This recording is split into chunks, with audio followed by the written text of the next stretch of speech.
MPD Edit, Tips and Tricks. How to stop suffering and start modeling properly. In this video, I'll share some interesting modeling techniques.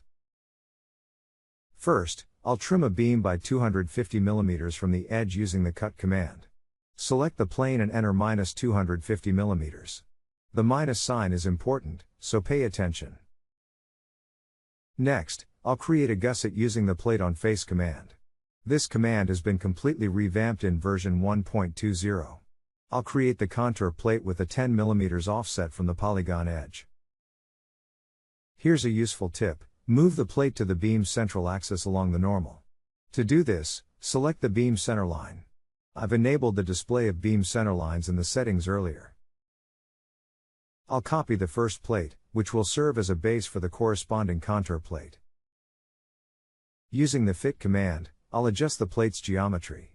I believe Fit is the most popular command, so it's first on the ribbon in the toolbar.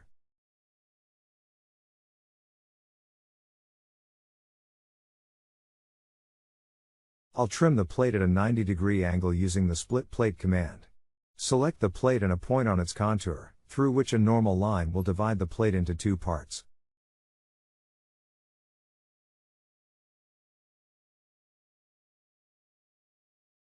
Next, we'll do something simple. Increase the first plate by 100 mm and add bolts to connect these two contour plates.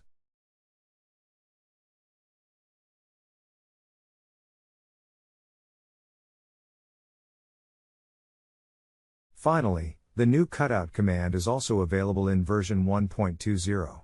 We'll use it to make a cut in the beam with 1 mm side clearances and 15 mm at the plate's end.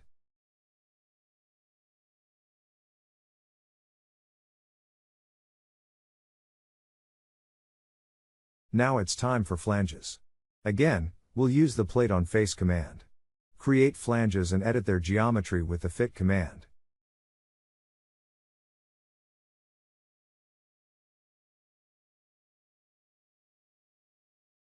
The final touch is the plate at the main beam's end.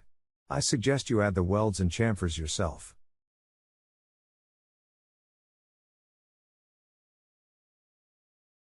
Thank you, and I hope you enjoy it.